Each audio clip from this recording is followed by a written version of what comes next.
into the Rona Song by the undiscovered artist. We have with us in the room, all the way from America, Dante and Irving. Good evening, gentlemen. Good evening. Good evening. How are you? I'm good. So, what time is it in the morning over there by you? It's after 1 in the morning. It's late. Okay. Thank you so much for agreeing to the interview at this time in the morning. So, where are you located in America? We're located in the San Diego, California area. Okay, great, fantastic. So, tell us a little bit more about the song and what inspired the song.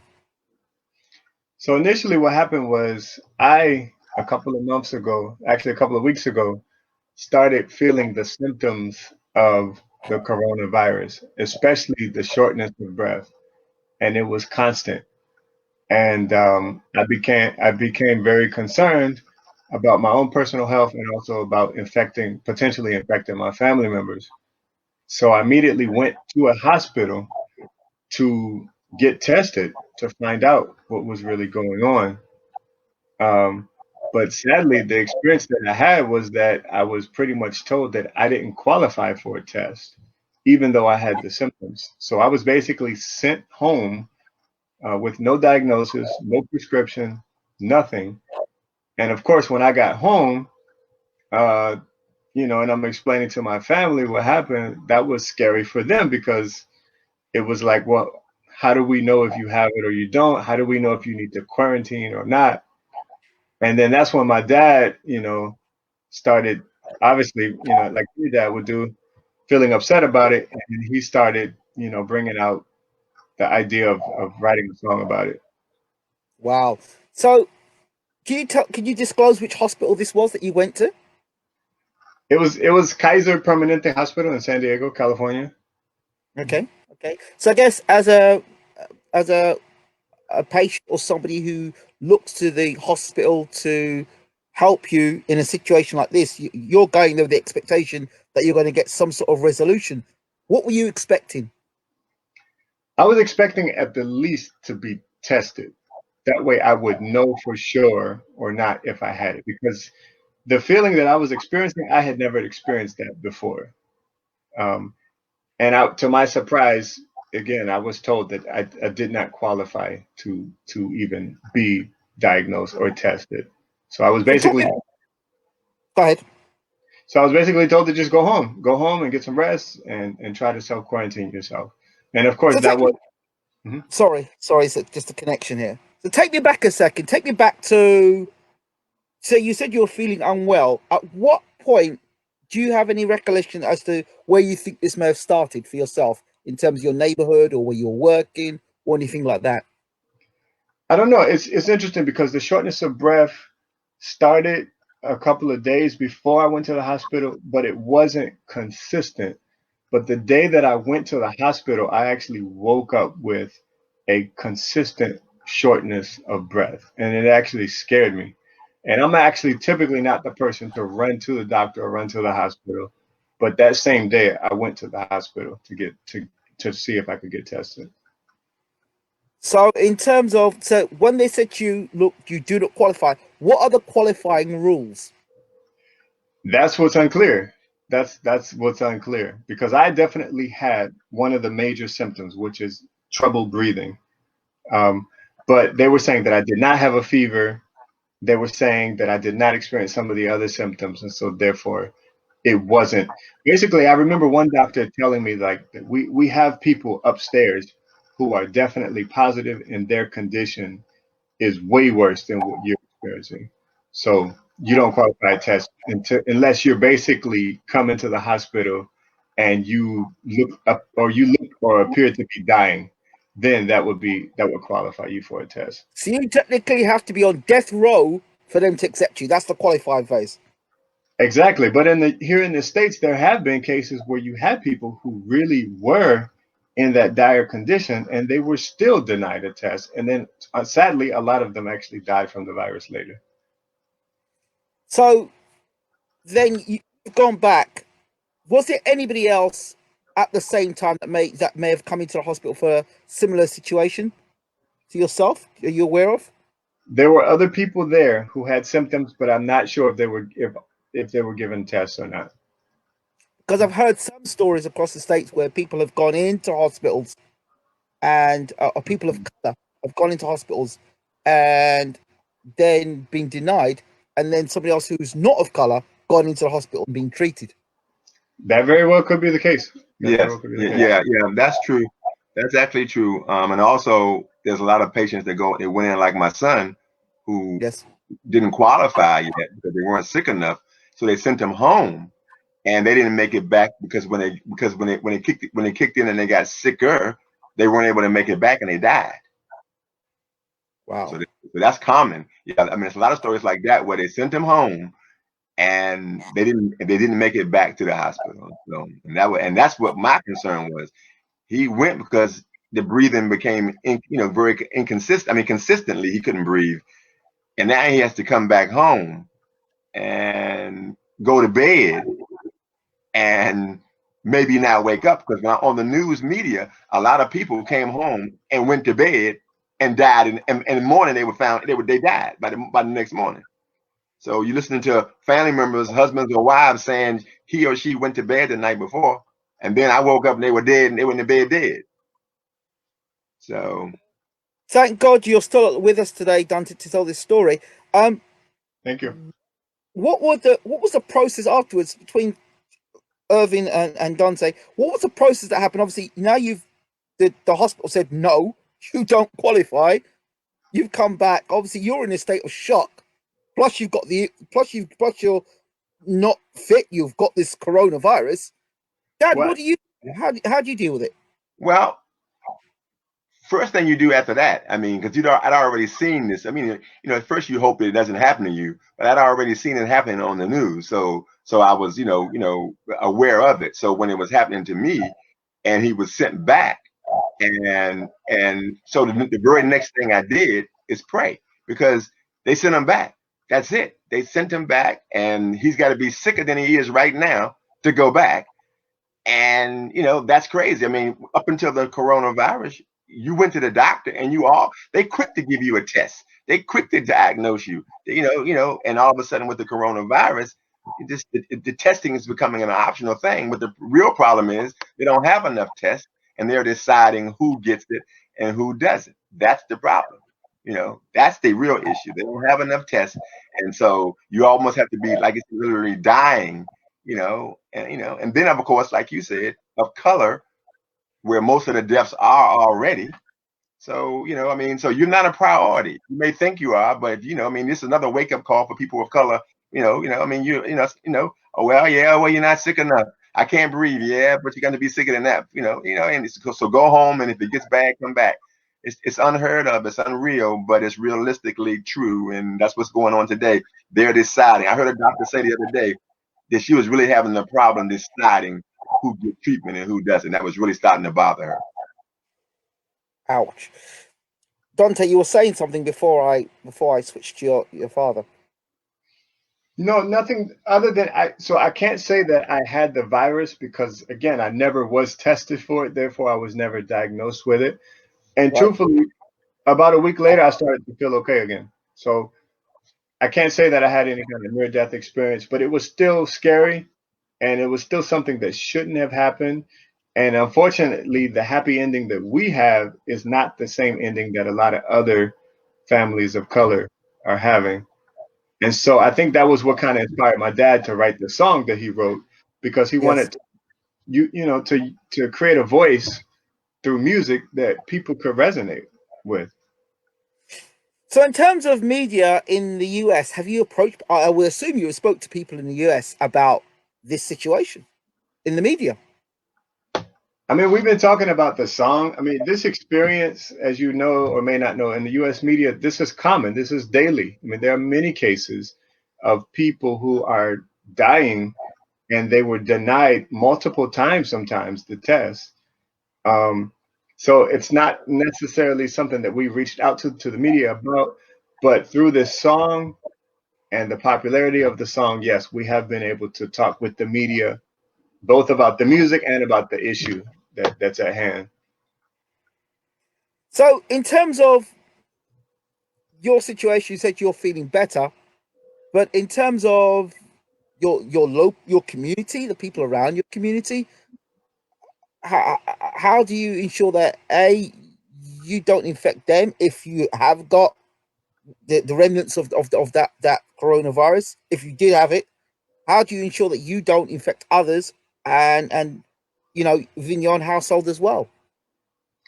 Well, we've been sticking to the stay-at-home orders. Um, we've been when we leave the house, we're definitely wearing masks.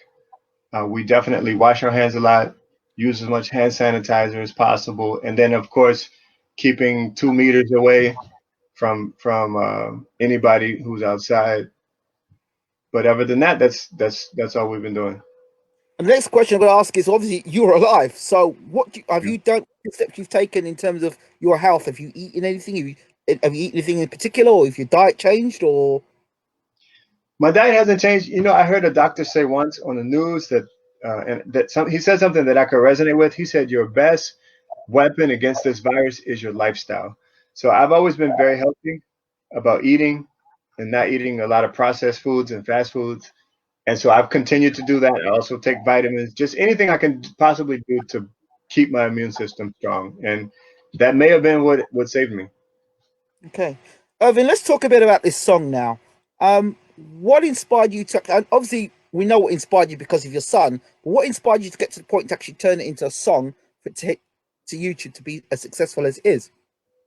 Well, actually, the song was my son's idea. Right. I write songs and usually I have others sing it, but COVID-19, took away that option. So, so I didn't think it through too much because, I hadn't sang in a long time. So normally when I write a song or something, I have a singer or two that I would, audition to sing the song. So I really wasn't taking it too seriously because COVID-19 had eliminated that. But then my son said, "Well, Dad, you got to do the song and you got to, and you can sing it." And that kind of took me for a loop for a couple of days because I really hadn't planned on singing anymore. So, but once I processed it enough and realized that, I heard somebody on the news say how they were reinventing themselves during this period, by being home. And so it kind of crossed my mind. So, it's like, yeah, well, here's a chance to reinvent yourself because life is changing outside every day. We're not going back to the way it was. And so, this is an opportunity, and if I sing it, I can complete it. I can mix it, master it, and get it ready, to put out social media. So there was nothing holding me back but me. So at that point, I just got myself together and started writing it and practicing it and singing it. Well, that's fantastic. You've manifested this song. What are your hopes for the song now? Well, my hopes is one thing when I was checking and I don't know how it is up there, but when I was checking down here for coronavirus songs, there's quite a few of them out, but a lot of them are kind of joking and laughing and or they kind of self-contained to me being inconvenienced while I'm quarantining, and when I grew up on music that talked about social issues and what was going on at the time. So I saw an opportunity to put something out there that was talking about what was actually going on and what's going to be going on for a long time. So, so my hopes is that, that the song resonates to those who are looking to find something that they can relate to, in music. And other than that, we'd like to donate some money to some of the causes if it makes enough money. But short of that, I just wanted to do a song, that was serious about what's going on, and as I talk to people, as we meet people now and do interviews about the record, they resonate the same thought. They're glad that somebody has a record that's, because I actually explain everything that's going on in every verse of the record. I mean, so that's the whole purpose of the record. So it's realistic. But other than that, so I mean, I hope that it continues to spread. I tried to write it where I was, where it could be, be supported worldwide because this is a worldwide event. So and here I am talking to you, which I didn't expect. So something is going right, and I appreciate it, and I appreciate the support. Absolutely, absolutely, and we appreciate you speaking to us. Um, I want to really go back to this thing about the people of color, persons of color. this coronavirus has been a wake-up, well, it should be a wake-up call for people of color. What do you think is the biggest lesson we can learn moving forward in this pandemic? Well, I mean, what really has got us, is my main problem. Life has spoiled us all. You know what I'm saying? We talking about a generation of people who have never experienced anything like this. You may have read about something in the past, over the decades ago in history, but I think that, nobody saw this coming, and for some it's still hard to accept. And so that's why you have a lot of theories of this and that and hoaxes. So, unfortunately, it's the body count that will slowly bring people in. So at this point in time, there are those who take it serious, and there are those who don't, and then there's those in the middle of that. So I'm just saying, you know, my thing is I took it serious from the very beginning. I never thought anything but what it was. So I think what we do as a whole is still an individual thing, because we're all not on the same page yet. We're all not taking it. I mean, like, people who've not experienced it personally are not still think it's not real, and so I think we have a few more bouts and rounds to go with this before we get on the same page. But I do believe the coronavirus is going to put us on the same page in a minute, one way or the other. So I mean, saying then you do what they tell you to do. You do what they're asking you to do. You protect yourself and your family. You use the protocols in place. You utilize the information that they expose to you. As it comes out. Because they're still learning themselves. And you protect yourself and your family. I mean, I've seen a lot of dead people. I'm telling you, I've seen news of people just hanging on, and I've seen people crying because they're already gone, and so and I heard people on TV going, "What are y'all talking about?" Because they've already experiencing it, and they're finishing the pain, and you can feel their pain, on the media. And so, like I said, so I think those who take it serious should be listening and doing what they say, and I think those that are quite not there yet, hopefully, they will get there a easier way than waiting for something to happen to them or close by to them or a family or a friend. But other than that, I don't think there's no one answer here. I think we're in for a ride. I think we're in for a new experience. And I think as the world changes from it, I think we learn to live and function a different way that nobody's prepared for yet. I think the song too, music speaks to people in a different way. And I think the song is powerful because it resonates with the frustration and the disappointment that a lot of people feel. And then it also tells a story, it gives a personal experience. And people, as they listen to the song, they realize that that's the exact same experience that they're going through. And so I think it contributes to making it real. I think the more you hear about it, whether it's through news talk or whether it's through the radio, the more you realize that this is not a hoax. Because as my dad mentioned, a lot of people still do believe that this is a hoax and that it's not real. Um, but the song kind of contributes to the fact that it is real, it really is happening, and that it's happening more to people of color. Dante, were you able to see, or did you catch the video of all those people partying uh, in one place? Did you see Chicago. it? That Chicago. was Did Chicago. you see it? I did. I did. Yeah. And I heard that a lot of those people didn't ended up contracting coronavirus. I believe so. Also, the people that are going to the beaches here, there was a big, like a beach party in Miami, and yeah, Yes. several people from there contracted the virus. So it's real. It's a real issue. It's a real issue. And like the song that my dad produced is under. He also kind of used that song to kick off his record label, which is called Music You Can Feel. And Fantastic. yeah, and his goal is to write other songs that, like he said, speak about the struggle, speak about real events that people can relate to, just like it was back in the day with artists like Stevie Wonder and Marvin Gaye. And Yes, people resonated with that type of music. absolutely. We need more of that music, more conscious music. Um, Correct. Dante, psychologically, as a black man living in America, Hmm. you are well aware of what the climate and the time is, what it has been or what it is, when you went to the hospital, did you go there in the mindset, I'm a black man asking for help, or did you just go there, I'm a human being asking for help? Because I'm thinking psychologically, you're going there for help, and there's all these other things running around inside your mind as you're trying to get the help. You're just looking out for help. Then you get rejected. Do you think to yourself you're getting rejected because it's just you being unwell, not well enough, and not qualifying, or you not qualifying because of the color of your skin? Okay, to answer your first question, when I went to the hospital, I was just because it's like as my dad mentioned, prior to this virus, most doctors were very anxious to give you a test or a diagnosis or a prescription. So I went to the hospital with the fact, with the idea in my mind that I'm going to come back with some type of answer. I had no idea that I would walk away with nothing. Um, but when I was there, did I feel like it had to do with me being of color or not being sick enough? I mean, honestly, I kind of felt like it was a combination of both. I kind of felt like it was a combination because some of the people that were attending to me were black. I mean, like one of my nurses was a black nurse. Um, and I felt it was both. It was both.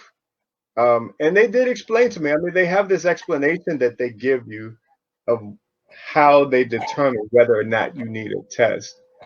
Um, but what was sad about that is that these are the same. This is the same explanation that is given to other people who were denied a test as well, and then they end up dying later from that. So, and I think that's what this was all about. It was like, okay, every case can't possibly end up like mine. There's got to be some people who went to the hospital, had the symptoms, were told that they didn't qualify for a test, and then they went home and died. And the media confirms that. And I've seen many cases of people who went to who went back 2 and 3 times. There was one case of a nurse who contracted the virus at the hospital that she worked at, in the very hospital she worked at, denied her a test 3 times, and then she later died. Ouch. Is there any way that you can appeal a decision in the American system? That's a good question. I didn't fight back on it. I didn't fight back on it, and maybe I should have. It caught me off guard, honestly. It caught me off guard. So I kind of walked away and just took what they told me. Um, I don't know if you can get a test if you push for one. Again, what happened to me was a couple of weeks ago. Is a little different. Maybe there are more tests available. Maybe the qualifications have changed a little bit. I don't know. Finally, President Trump advised or ill-advised um, the nation that drinking disinfectant would would be a way to beat the coronavirus. What do you have any concerns for where the head of state is taking the country? I mean, just to avoid the conversation of politics, which always goes sideways. My advice to people is to just use your own common sense, um, and to do your own personal research. And yes, there are some government mandates that should be followed, but obviously, when it's anything like that, you don't want to just follow it. Yeah, and also we're familiar with Trump's comments all the time. So some of them get out maybe nationally, maybe all of them don't. But this is not. We're not surprised when we hear him say something. So we don't respond. It's like somebody that you know and how they are. So when you see them doing what they do, you pay them no mind. That's what I mean. So Trump is not. I mean, he's very familiar to us. So he's saying crazy stuff all the time. So after a while, saying something crazy doesn't make you go, what? In other words, just go drink some disinfectant. You know what I'm saying? Nobody's going to drink disinfectant. So yeah, we're familiar with the president and his in his issues. So we don't take it seriously. Okay, Irvin and Dante, thank you so much. Is there any final words you'd like to say in terms of how people can get a hold of the song or get in contact with you guys? Yes, the song can be found in at coronavirussong.com, and the song is also on all the streaming platforms, Spotify, Apple Music, iTunes. iTunes, and all the digital platforms where you get music from today. The song is available. And it can Fantastic. be streamed for free. Fantastic. And is there any way people can contact you, like a handle or social media, Twitter, Facebook, Instagram? Via the website coronavirussong.com, they can Yes. get in contact with us through all of our social media handles. Fantastic. And by the way, yes. one last thing, the artist. So my dad doesn't use his name for when he's doing the music. His name as an artist is The Undiscovered Artist. Why is that? Well, because undiscovered artists represents, artists that have struggled or are struggling and never got an opportunity, and in some cases still don't.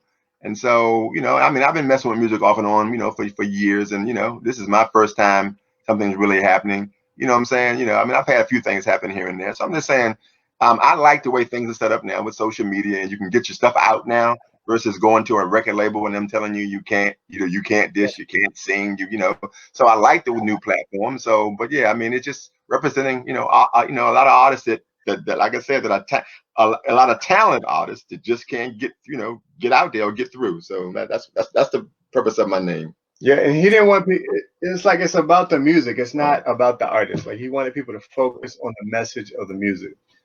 Fantastic. Gentlemen, thank you so much for talking to BWTM Online. I wish you all the very best with the song, and that in terms of the coronavirus, that nothing else may touch your household or the people around you. We appreciate you for having us. Same here. No problem.